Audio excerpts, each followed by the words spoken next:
অযোধ্যা কাণ্ড। রাম লক্ষ্মণ ও সীতাকে আনার জন্যে ভরতের বনে গমন।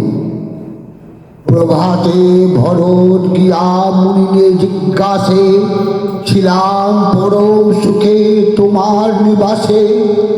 কহ মুনি কোথায় গেলে পাইব শ্রীরাম, উপদেশ করিয়া পুরাও মনস্কাম। মুনি বলে, জানিলাম ভরত তোমারে, তব তুল্য ভক্ত আমি না দেখি সংসারে। বর মাগো ভরত আমি যে ভরদ্বাজ, যারে যেই বর দেই সিদ্ধ হয় কাজ। ভরত বলেন, মুনি অন্য নাই মন, বর দেহ শ্রীরামের পাই দর্শন। মুনি বলে, শ্রীরামের জানি সবিশেষ, দেখা পাবে কিন্তু রাম না যাবেন দেশ।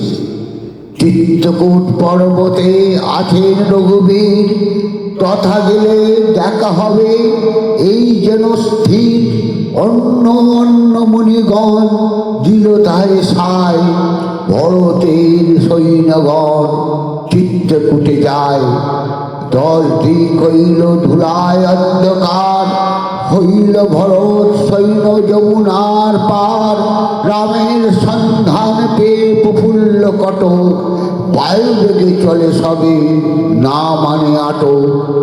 যত যায় চিত্রকূট পর্বত নিকট, তত তথাকার লোক ভাবায় বিকট। চিত্রকূট পর্বত নিবাসী মুনিগণ, শ্রীরামের সহবাসে সদা হিতমন। সৈন্য কোলাহল সৈন্য ভয় অন্তরে, রক্ষা কর রামচন্দ্র বলে উচ্চস্বরে। হেন কালে ভরত শত্রুঘ্ন উপনীত, সবার তপস্বী বেশ অযোধ্যা সহিত। শ্রীরাম লক্ষ্মণ আর জনকের বালা, বসতি করে নির্মাইয়া পর্ণশালা। তার দ্বারে বসিয়া আছেন রঘুবীর, জানকী তাহার মধ্যে লক্ষণ বাহী। শ্রীরামচন্দ্রের সহিত ভরত প্রভৃতির মিলন।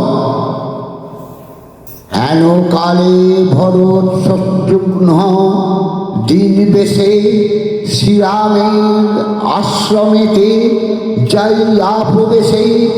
গলপস্ত ভরত নয়নে বহেনি, পথ পর্যাটনে অতি মলিন শরীর।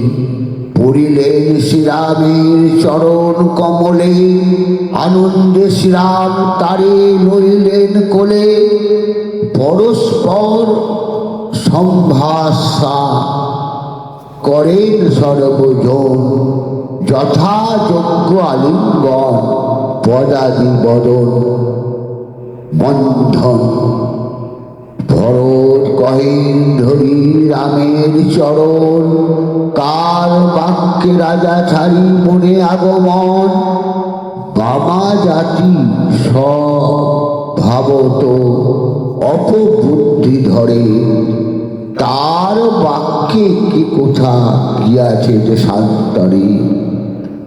অপরাধ ক্ষমা করো চল প্রভু দেশ, সিংহাসনে বসিয়া ঘুচাও মনোক্লেশ। অযোধ্যা ভূষণ তুমি অযোধ্যার সার, তোমা বিনা অযোধ্যা দিবসের অন্ধকার। চলো প্রভু অযোধ্যায় লহ রাজ্যভার, দাস বধ কর্ম করি আজ্ঞা অনুসার। শ্রীরাম বলেন, তুমি ভরত পণ্ডিত, না বুঝিয়া কেন বলো এ নয় উচিত। মিথ্যা অনুযোগ কেন করো বিমাতায়, বলে আইলাম আমি পিতার আজ্ঞায়। 14 বৎসর পালিয়া পিতৃবাক্য, অযোধ্যা যাইব আমি দেখিবি প্রত্যক্ষ। থাকুক সেসব কথা সরিব সকল, বলো ভরত আগে পিতার কুশল। নমস্কার। জয় শ্রীরাম।